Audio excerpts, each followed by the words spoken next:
देखिए 34 नंबर प्रश्न, एक क्लब के निम्नलिखित प्राप्ति भुगतान खाते से 31 दिसंबर 2018 को समाप्त होने वाले वर्ष के लिए आय व्यय खाता बनाइए।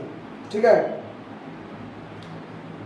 31 दिसंबर 2018 को समाप्त हुआ है। ठीक है, यहाँ पर 17 होगा तब जब ओपनिंग बैलेंस बनाएंगे तब।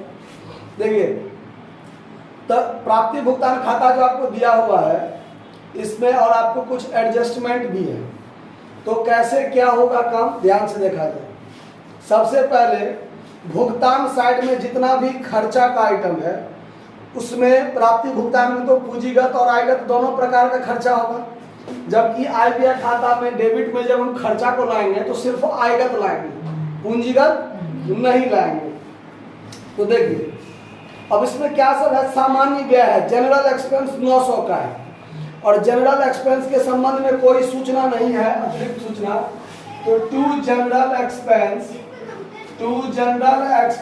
900 रुपया लिख लीजिए। उसके बाद है सैलरी 16,000।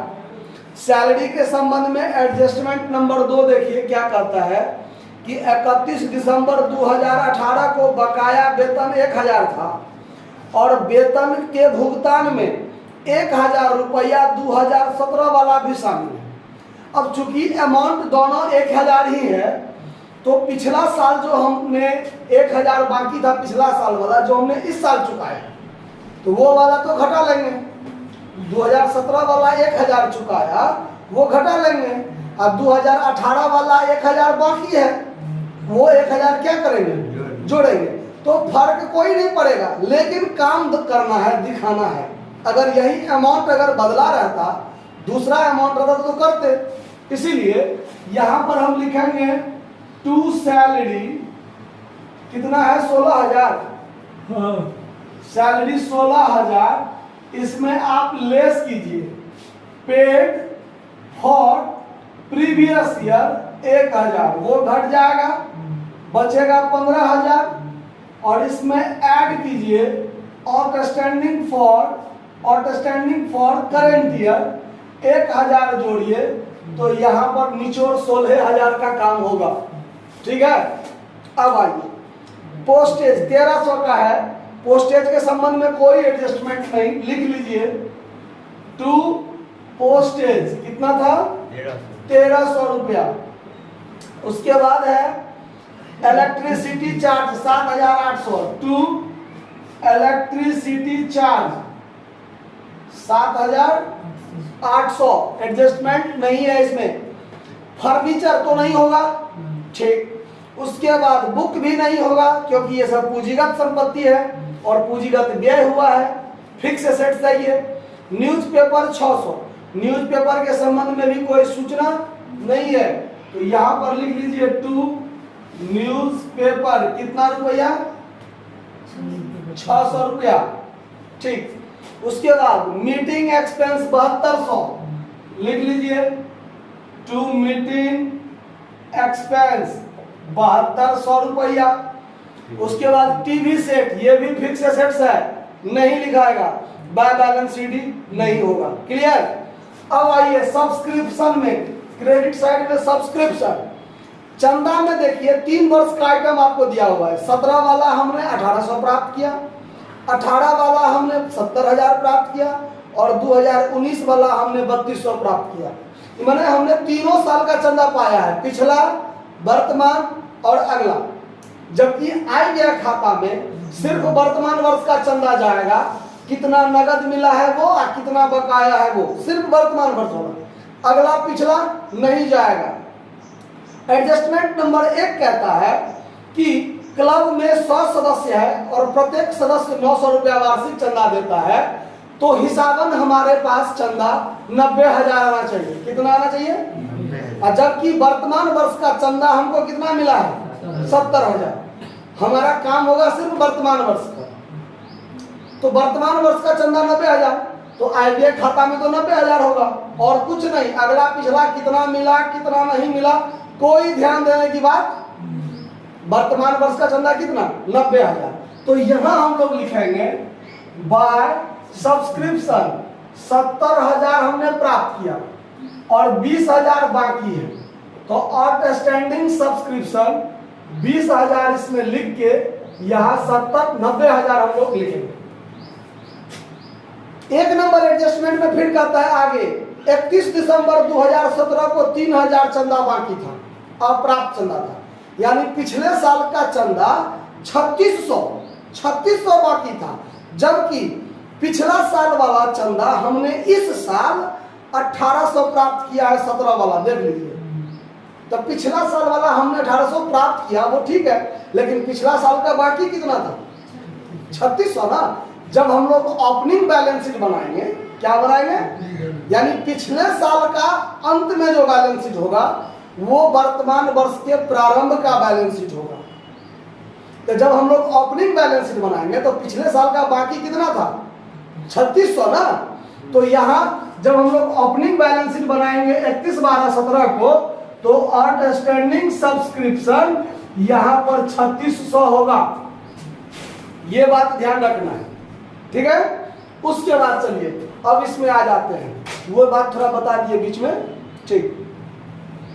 और देखिए अब आगे होगा इसमें कि पुराने पुस्तकों की बिक्री, तो ये भी तो पूंजीगत प्राप्ति हो गया, संपत्ति को बेच के आया, ये नहीं लिखाएगा। इधर आइए, हॉल के प्रयोग का किराया, rent from use of hall, ये लिखाएगा। बाय रेंट ऑफ हॉल 17,000 रुपया है, ठीक है। अखबार की बिक्री 400, ये होगा बाय सेल्स ऑफ न्यूज़पेपर, कितना? 400। उसके बाद मनोरंजन से आय, ये भी होगा by income from entertainment, income from कितना रुपया? 7,300 हो गया ना। एडजस्टमेंट में हरास सब लगाने वाली बात नहीं है, ठीक। अब इसका हम लोग जोड़ घटाव कर लेंगे तो हमारा सरप्लस या डिफिसिट आएगा, वो बाद में करते हैं, पहले आगे देख लेते हैं इसमें क्या सब होगा।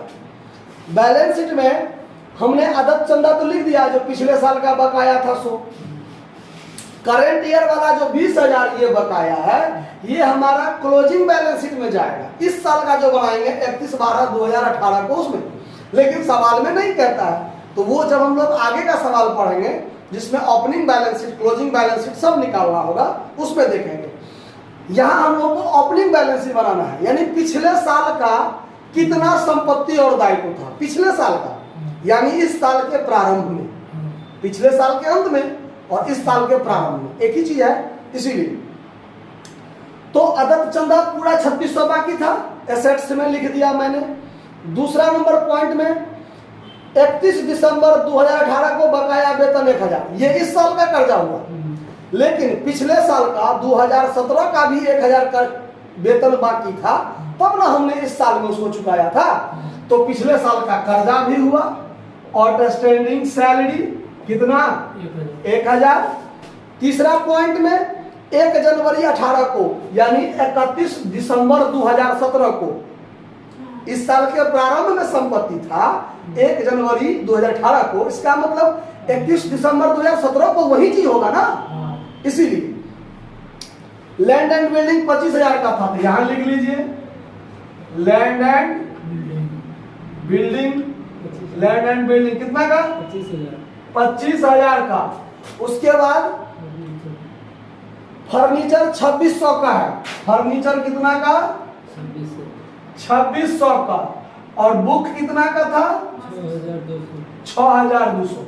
यानी वर्तमान वर्ष के प्रारंभ में, मतलब पिछले वर्ष के अंत में संपत्ति में ये 4 संपत्ति था और ये 1 लायबिलिटीज था, ठीक है। बस इतना ही बात आपके। हाँ, एक चीज और होगा, कैश प्राप्ति भुगतान खाता के प्रारंभ में जो कैश था 3500 था ना, तो वो भी कैश यहाँ आएगा, कितना? 3500। बस हो गया, इतना बात बैलेंस शीट में जाएगा। इस टोटल का जोड़ यहाँ रखना है, या इसमें से ये घटाना है, जो आएगा वो आएगा आपका कैपिटल फंड, ठीक है। इसको जोड़िए तो 25 25 और 2 27, 27 3 30, 30 अच्छा 36, 36 3 39, 39, 39 40 200, 40 200, 40 400, 40 900, 40 900, 40 900 में से 1000 घटाइए, 39 900 है कैपिटल फंड। हाँ है कैपिटल फंड 39 900, ये आपका बैलेंसिंग फिगर आ गया। ठीक है, इसमें एक आइटम आपका छूट गया है। ठीक है, वो आइटम क्या छूटा है देखिए, पुराने पुस्तकों का बिक्री 2000 में हमने बेचा है, जबकि लागत मूल्य कितना है 3200, लागत मूल्य कितना, और हमने 2000 में बेचा है, लागत मूल्य 3200 और बेचा है 2000 में, तो 1200 का मेरा क्या हुआ लॉस, 1200 का क्या हुआ, तो ये लॉस इनकम एंड एक्सपेंडिचर के डेबिट में होगा। To loss on sales of old book कितना 1200 रुपया, ये इसमें होगा। हम लोगों ने मिस्टेक किया था, इसको छोड़ दिया था।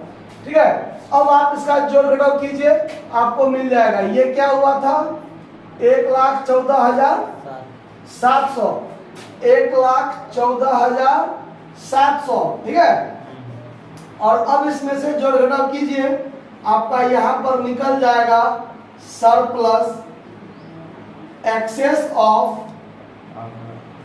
Income over expenditure. ठीक है, इसको अंतर करके देखिए कितना आता है, घटा कर देखिए फटाफट, कितना 79,700 आ जाएगा, 79,700 आ जाएगा। ये आपका आंसर हो गया।